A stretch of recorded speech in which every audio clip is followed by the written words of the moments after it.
भगवान तुम्हारी माया क्या है, जरा मेरे को माया के बारे में जरा बताओ। तो कृष्ण भगवान अच्छी बात है, कब तो बताएंगे। तो ऐसा है, वो दोनों स्नान करने के लिए एक नदी पे गए।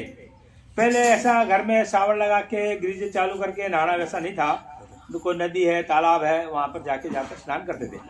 तो स्नान करने के लिए नदी में गए। नदी में जाकर के अपना ये है ना छाती के लेवल तक पानी में जाकर के ऐसा डुबकी मारते हैं। पानी में डूबने को क्या डुबकी मारते बोलते हैं, हिंदी में क्या बोलते हैं, तेलुगु में क्या बोलते हैं। तो वैसा वो डुबकी लगाए।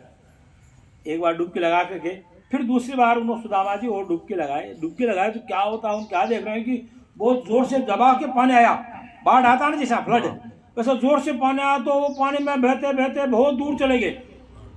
बहुत दूर जाके वो जैसे तैसे तैरना आता था, कोशिश करके करके करके एक किनारे पर जाके ठहर गए। वहाँ जहाँ पर स्नान करने गए थे वहाँ से कई किलोमीटर दूर चले गए। जाने के बाद में ऐसा जाकर के पूरा वो पत्ते गिरते लगे थे, जरा चत्ता गिरता लग गया, मट्टी लग गया, तो ऐसा ठहर के ऐसा हल्लो साफ कर रहे थे कि भाई कैसे भी आज बच गए, नहीं तो ऊपर मर जाते थे।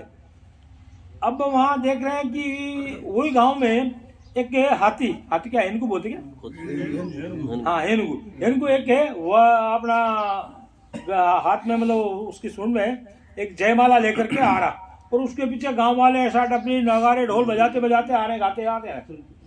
तो बोला भी ये क्या चीज़ है, नई चीज़ देखी। उन्होंने वहाँ ठहर के वहाँ पानी के चिकन में थोड़ा ठहरे सकते हैं, वो देख रहे हैं। तो देखते देखते क्या बा कि वो इनको ऐसा वो जयमाला उसके गले में डाल देता।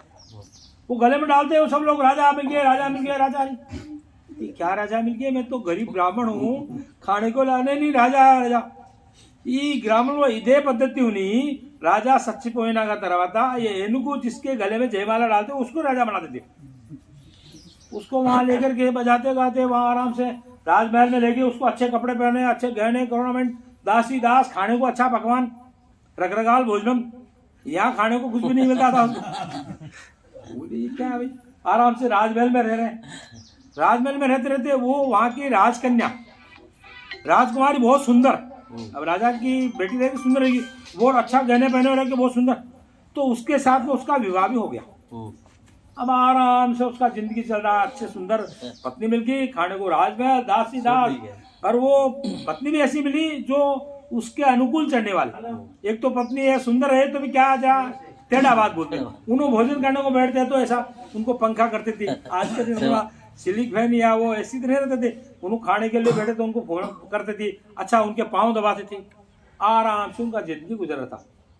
ऐसा चलते चलते थोड़े दिन बाद में क्या हुआ कि वो जो रानी थी, समझो वो राजकुमारी रानी होगी।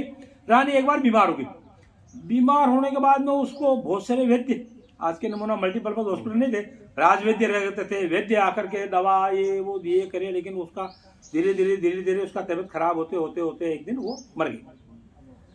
मरने के बाद में अब उसको ले जाने के बाद बोले भाई तुमको इसके साथ में जलाते। ये ग्राम में यही पद्धति होनी, हाँ यही पद्धति है यहाँ पर। ऐसा राजा बड़ा है, अब इसके साथ इन्हों मर गए तो इसके साथ में तुमको जला देते। और ये बोले ये क्या, आराम से राजमहल में रहते, अच्छा राजकुमारी थी। अब उसको ले जाके तो भागा वहां से, भागते दौड़ते वो पब्लिक ऐसे उनके पीछे पीछे भाग रहे, भागते भागते वो नदी में जोर से उन्होंने जंप मारा। जंप मार के देखिए कहीं तो भी जाओगे तो जंप मारे, तो जंप मारने के बाद में आगे जाकर के वापस निकले तो जाकर देख रहे वो कुछ भी नहीं। वो कृष्ण भगवान अपने वो दुपट्टे से शरीर को पोंछ लेते। अरे मैं वहाँ राजमहल में शादी करके यहाँ आया, तो कृष्ण भगवान को बोली क्या कृष्ण भगवान तुम माया ये क्या बताए मेरे को, वो सत्य है या ये सत्य है। तो कृष्ण भगवान क्या बोले, वो भी सत्य नहीं है ये भी सत्य नहीं है। तो अपने जिंदगी में भी क्या है, अब वापस अपनी जिंदगी बात हो, यही चीज कि अपने जब घर अपना बच्चा पेट में रहता है तो मलमूत्र के अंदर रहता, माँ के पेट में रहता, तो उन्होंने बहुत तकलीफ में रहता। तो वैसे उन्होंने नदी में पूरा कचरे से चत्ते से भरे था। फिर उसके बाद बच्चा वो जन्म लेने के बाद में सब लोग उसको गोद में रहते, अच्छा खाना खिलाते, उसकी अम्मा अच्छा सुलाती, अच्छा दूध पिलाती है।